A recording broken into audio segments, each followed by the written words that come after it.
The girl was packing ghosts into the walls. That's what they said in Havens Creek, the whispers slithering through the general store and curling like smoke in the saloon. They watched her from a distance, this slip of a thing named Anya, all of 18 years but with eyes that held the quiet of a century. Day after day, she made the trek from the sheep rancher on the far side of the valley, hauling enormous, burlap-wrapped bundles of raw, greasy wool back to her small, isolated cabin. It wasn't clean wool, not the kind for spinning into yarn for winter socks. It was the refuse, the dirty, lanolin-heavy stuff that smelled of earth and animal. Mr. Abernathy, the rancher, gave it to her for a pittance, shaking his head as she paid with the few coins she earned mending clothes for the townsfolk. He thought she was simple-minded, a poor orphan touched by loneliness. Anya didn't mind his pity. She didn't mind the whispers. She simply worked. Her dog, a great, sable-coated shepherd named Fen, trotted faithfully at her side, his own amber eyes watching the townsfolk with a suspicion his mistress seemed to lack. Back at the cabin, a structure barely larger than a prospector's shed, she would pry loose the interior planks. Then, with methodical patience, she stuffed the dense, oily wool into every cavity, packing it so tightly the very air seemed to groan. It was a strange, almost ritualistic act. While the other townsfolk were enjoying the lingering, golden warmth of an unnaturally mild autumn, Anya was turning her home into a fortress of filth and fiber. Mr. Sterling, the owner of the mercantile and the closest thing Havens Creek had to an arbiter of sense, made his opinion known one afternoon as she passed his storefront, dragging a load of scavenged pine. "Child," he called out, his voice smooth and condescending, "a fire in the hearth is all a body needs. You're filling your head with old wives' tales and your walls with vermin." Anya stopped, her small frame straight and unbowed by the weight of the wood. She looked at him, her gaze direct. "Winter is a truth, Mr. Sterling." "It doesn't bargain," he chuckled, a dry, rustling sound. "And this winter promises to be the mildest on record. Save your strength. A girl like you shouldn't be doing such desperate work." She said nothing more, simply adjusted her grip and continued on, leaving him standing there in the warm sun, confident and wrong. The town saw a fool. They saw a scavenger. They did not see the meticulous way she was also stacking firewood, not just outside, but inside, lining an entire wall of her small cabin from floor to ceiling, creating another layer of insulation. They saw her hauling buckets of pitch from the pine groves, but they did not see her sealing every last crack and seam in her roof and walls until the cabin was nearly airtight. They saw a girl preparing for a normal winter. Anya was preparing for a war. The knowledge she carried wasn't her own, it was a legacy, a gift of observation bequeathed to her by old Maeve, the trapper who had found her half-frozen and alone after her parents' illness took them years before.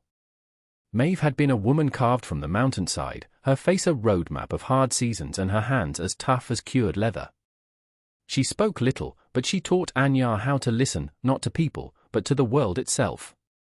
"The earth has a language," Maeve had rasped one evening, her voice like stones grinding together, as they sat by a fire.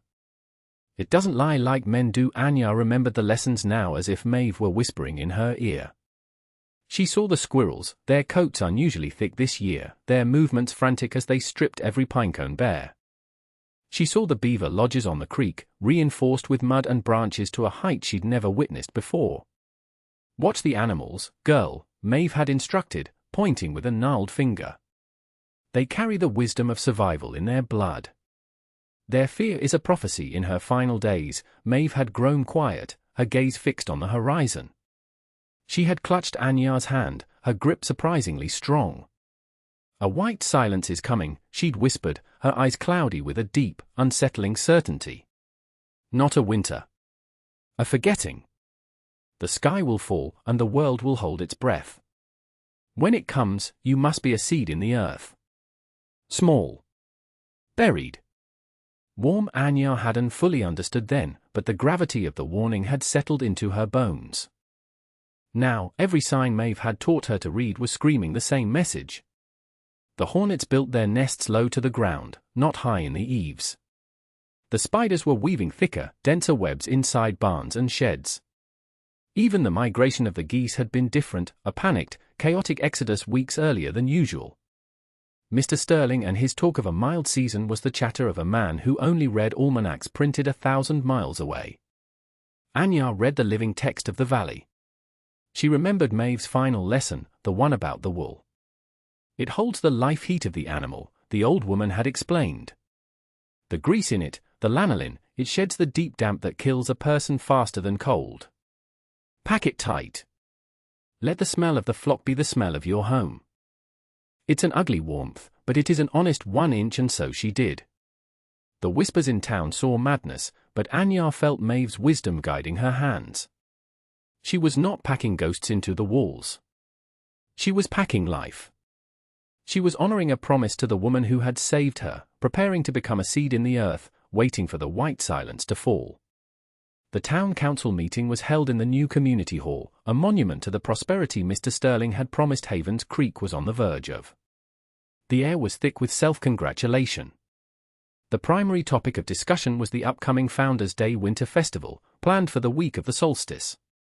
There was to be dancing, a great feast, and competitions on the frozen creek. The weather is a gift from Providence itself, boomed the mayor, a portly man who echoed Sterling's every opinion. A fine, open winter to bring traders and new families to our growing town. From the back of the hall, Anya stood up. Her voice, though quiet, carried a surprising weight that cut through the cheerful din. You should not plan a festival, she said simply.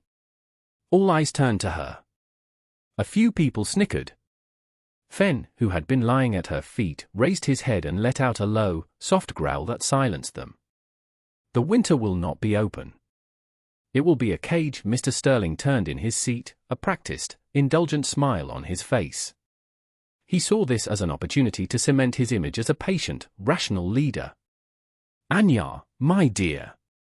We all appreciate your diligence. But you must not let fear guide you. The almanac predicts a mild season. The traders from the east report the same. The almanac does not watch the squirrels, she replied, her gaze unwavering. It does not feel the change in the air pressure in its joints. There is a storm coming that has no name, because no one who has seen its like has lived to name it. A wave of murmuring rippled through the crowd. It was one thing for the orphan girl to engage in her strange projects privately, it was another to stand before the town fathers and speak of nameless apocalypses. The mayor cleared his throat, looking to Sterling for his cue.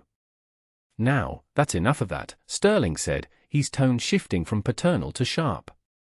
We will not have this celebration spoiled by childish ghost stories.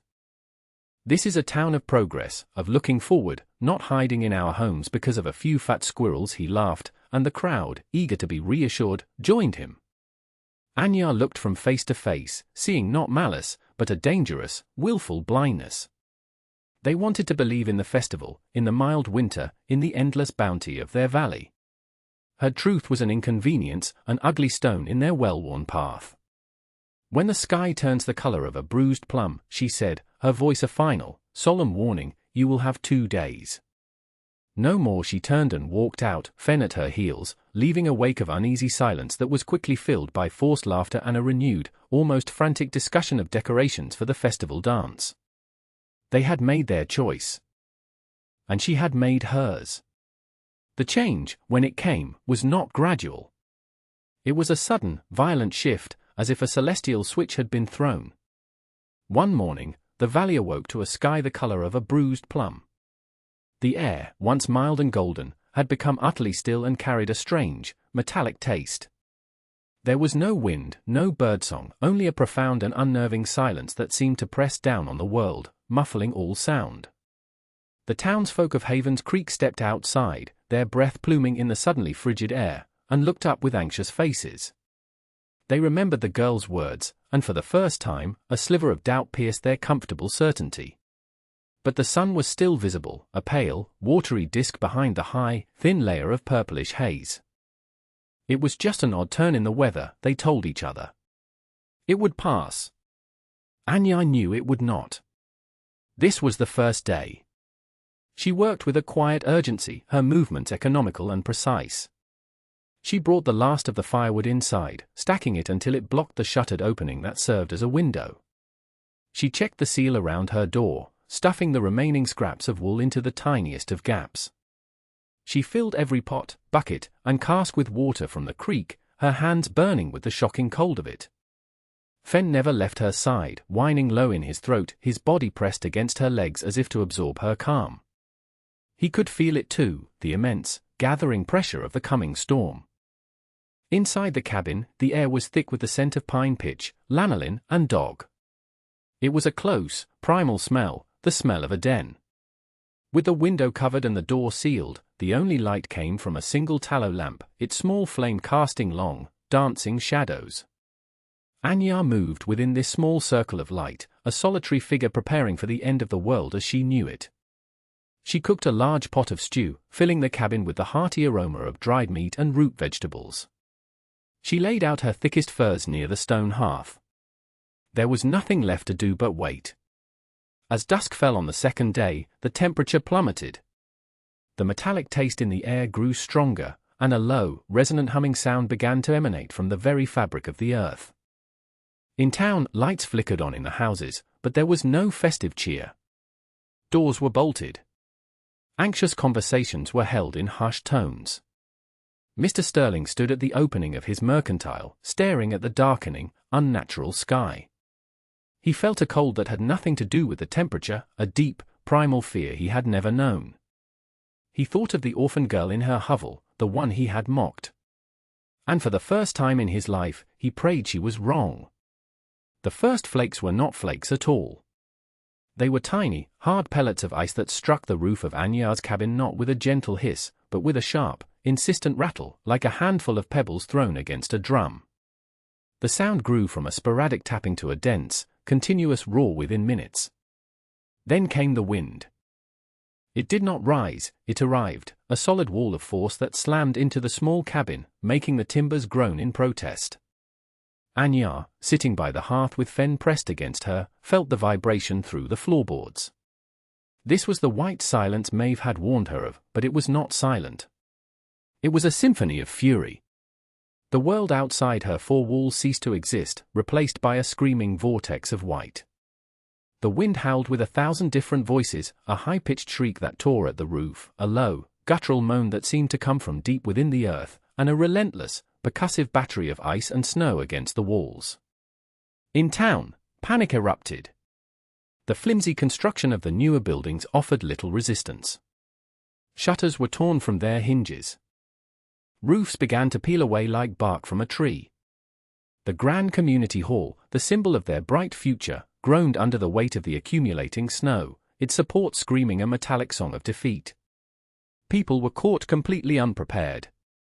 Their firewood stacks, left neatly outside, were instantly buried or scattered. Their food stores were suddenly inadequate for a siege of unknown duration. The mild autumn had lulled them into a state of profound vulnerability. Mr. Sterling fought to bar the great doors of his mercantile, the wind threatening to rip them from his grasp. The air that blasted through the gaps was not just cold, it was a palpable entity, a predator that stole the breath and froze the moisture in a man's eyes. He finally managed to wedge a heavy counter against the doors, his heart hammering against his ribs. He was trapped inside his emporium of useless goods, bolts of fine cloth, jars of imported candies, polished tools, and he would have traded all of it for one of the girl's ugly, greasy bundles of wool. Inside her den, Anya was calm. The chaos outside was a distant reality. The cabin, packed with its dense insulation, was a pocket of stillness in the heart of the maelstrom. The sound was deafening, a constant, overwhelming roar, but the structure was holding. The walls did not radiate cold. The tons of snow piling up against the exterior were becoming part of her fortification, burying her deeper, just as Maeve had said. A seed in the earth. She stoked the fire, its warm, orange light a defiant beacon against the storm's rage. She spoke to Fen in a low, soothing voice, her hand resting on his back as his body trembled with every powerful gust. "It is only the world breathing, Fen," she murmured. "We just have to wait for it to be calm again." Days bled into one another, marked only by the rhythm of survival. Anya kept the fire alive, a constant, hungry heartbeat in the center of her world. The massive stack of wood against the wall dwindled at a terrifying rate, but it was a calculated expenditure. Warmth was life. Everything else was secondary. The relentless howl of the wind became the new silence, a background noise so constant that any deviation from it was startling. Sometimes, a particularly violent gust would send a tremor through the cabin, and she would pause, listening to the groaning timbers, her hand on Fenn's head, both of them holding their breath until the shudder passed. The darkness was absolute. With the single window blocked by firewood and the door sealed and buried, the only light was the flickering orange of the hearth. Her world had shrunk to this small, warm space, a cave of her own making. The air grew thick and heavy, but it remained breathable. She would occasionally, very carefully, unblock a small ventilation hole she had built high in the wall near the chimney, allowing a brief, searing exchange of air before plugging it again with a wad of wool. The cold that blasted through for those few seconds was a shocking reminder of the enemy at her door. It was a cold that felt ancient and malevolent, a force that didn't just chill the skin but seemed to seek the very marrow of one's bones. During the lulls, when the wind momentarily eased its assault, she could hear other sounds. The sharp crack of a massive tree branch snapping under the weight of ice. The deep, resonant groan of the earth itself under a burden it was never meant to bear. Once, carried on a brief eddy of wind, she thought she heard a cry, a faint, human sound of despair, quickly swallowed by the storm's roar. She closed her eyes, a pang of sorrow touching her heart, but she knew there was nothing she could do. To open the door would be suicide for her and Fenn. Her responsibility was to the life within these walls.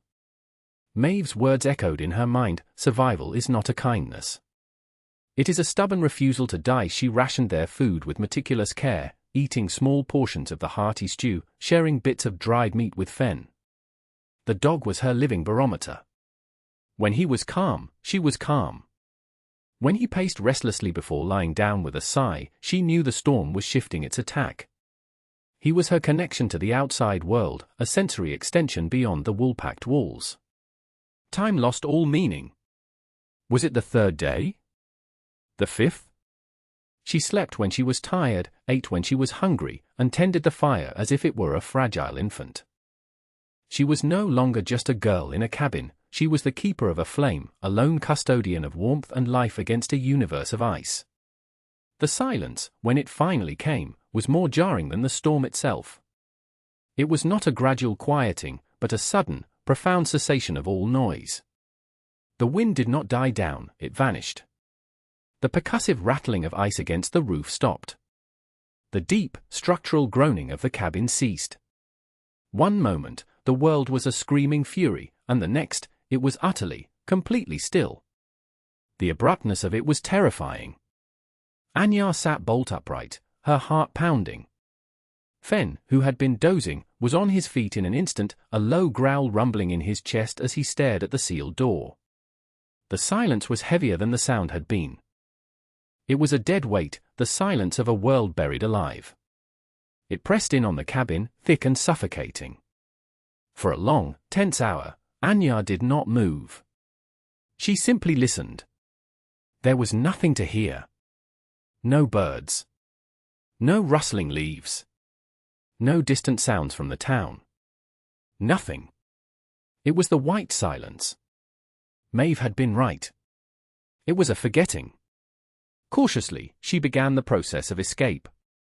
The firewood blocking the window was her first obstacle.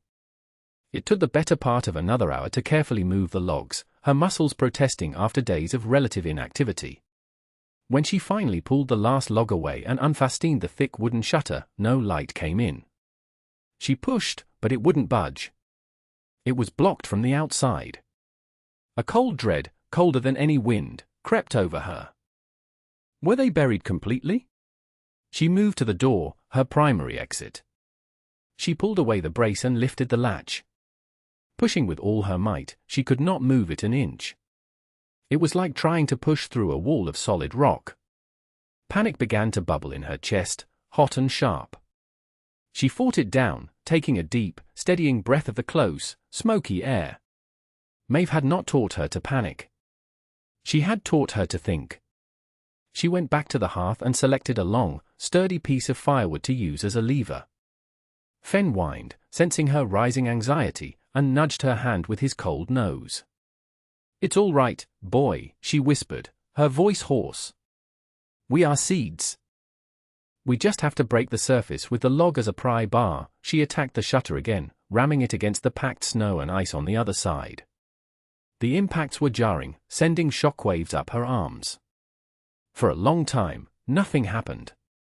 Then, with a groan of compressed snow, the shutter moved a fraction of an inch.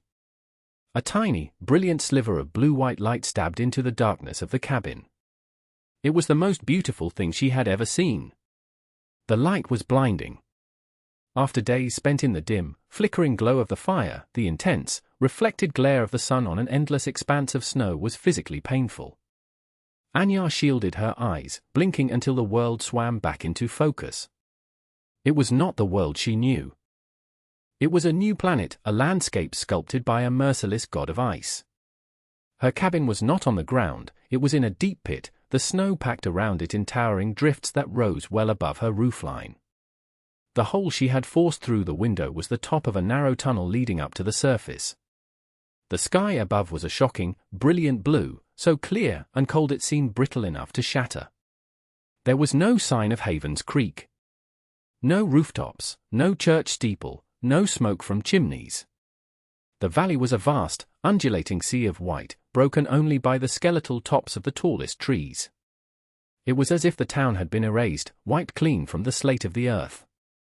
With Fen scrambling ahead of her, Anya clawed her way up the snow tunnel and onto the surface. The air was so cold it felt sharp in her lungs, each breath a tiny, painful crystal. The silence was absolute. She stood atop the drift that had buried her home, a solitary figure in a white desert, and surveyed the ruin of her world. The sheer scale of the devastation was impossible to comprehend. Snowdrifts, sculpted by the wind into fantastic, wave-like shapes, were 30, 40 feet high in places. The creek was gone, buried beneath a thick carapace of ice and snow. This was no mere blizzard. This had been a geological event. She began to walk, her boots sinking deep into the powdery surface, Fen bounding ahead and then circling back, his presence a warm, living anchor in the sterile landscape. She headed in the direction of the town, guided by the ghost of a memory. As she crested a massive drift where the main street should have been, she saw it. A single, dark shape protruding from the snow. It was the peak of the mercantile's roof. The rest of the building, the largest and most solidly built structure in town, was completely buried. Was anyone alive? Could anyone have survived this? A flicker of movement near the rooftop caught her eye.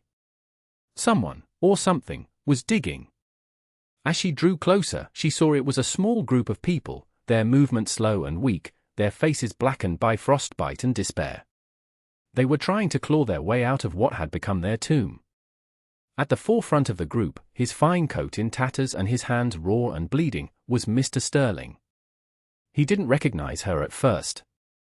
He saw only a figure, silhouetted against the blinding sun, clad in furs and accompanied by a great dog, walking toward them with a steady, unhurried gait. To his terrified, exhausted mind, she looked like a spirit of the mountain, a creature born of the ice itself. The handful of survivors, no more than a dozen, stopped their feeble digging and stared, their eyes wide with a mixture of fear and a desperate, flickering hope. It was only when she was a few feet away that Sterling saw her face, chapped by the cold but otherwise healthy, her eyes clear and calm. It was the orphan girl. The fool. The prophet. A wave of shame so profound it was physically nauseating washed over him. He, the pillar of the community, the man of progress and foresight, was a broken, freezing wretch. She, the simple-minded girl he had publicly mocked, stood before him, the picture of quiet competence and strength. No one spoke. The silence was filled only by the ragged sound of their breathing. Their gazes fell upon the thick, well-oiled boots she wore, the heavy fur mittens on her hands, the healthy vigor in her posture. They looked from her to their own tattered clothes and frost-bitten limbs. The contrast was a damning verdict on their own arrogance. The hall, the mayor croaked, his voice a dry rasp. The roof gave way. We lost so many, Anya simply nodded, her expression unreadable. There was no triumph in her eyes, no hint of I told you so, there was only a deep, abiding sorrow. She unslung a small pack from her shoulders. From it, she took out a piece of dried meat and a small, sealed pouch of rendered fat. She handed them to Mr. Sterling. His hands trembled as he took them. He looked at the meager offering, then up at her face. He tried to speak, but the words caught in his throat. What could he possibly say? "I'm sorry" was a pathetically inadequate sentiment for the scale of his failure. "Thank you" felt like an insult to her wisdom, which he had so casually dismissed. He finally managed a single, broken word. Why? It was a question that held the weight of all their losses. Why had she known? Why hadn't they listened? Why was she helping them now? Anya looked at the small, huddled group of survivors, the last remnants of Havens Creek. "Because the winter is not over," she said, her voice even and clear. This was only the beginning. Her words hung in the brutally cold air, a statement of fact that carried more weight than any sermon. They were not saved. They had merely survived the first wave. Their continued existence now depended entirely on the girl they had ridiculed. The moral universe of Havens Creek had not just been shaken, it had been inverted. The days that followed were a quiet testament to a new order. Anya did not command or dictate. She simply did what needed to be done, and the others, humbled and broken, followed her lead. She showed them how to dig angled shafts down into their buried homes to retrieve what supplies they could, teaching them to watch for the telltale signs of structural instability. She led them to her own cabin, a place that now seemed less like a hovel and more like a sanctuary. The survivors huddled in her small, warm space, their eyes drawn to the wool-packed walls with a reverence once reserved for church relics. They finally understood. It wasn't madness, it was a profound and practical wisdom they had been too blind to see. She shared her food and her fire without expectation of thanks, an act of grace that shamed them more than any accusation could have. Mr. Sterling, once the town's loudest voice, was now its most silent member. He worked tirelessly, his soft merchant's hands becoming calloused and hard. He followed her instructions with the quiet obedience of a chastened child, his arrogance stripped away by the unforgiving cold, leaving only a raw and painful humility. He watched her, trying to understand the source of her strength. It wasn't physical power, she was still just a girl. It was something deeper, a quiet alignment with the fundamental truths of the world, truths he had spent his life ignoring in favor of profit margins and printed almanacs. Have you ever been so wrong about something that the truth, when it finally reveals itself, dismantles the very person you thought you were? That was Mr. Sterling's new reality. He had built his world on a foundation of certainty, and the great blizzard had washed it all away, leaving him shivering on the bedrock of his own ignorance. Anya, in her quiet way, was teaching them a new language, not of commerce or progress, but of survival. It was a language spoken in the careful rationing of food, the conservation of heat, the reading of snow patterns, and the deep, abiding respect for the power of the natural world.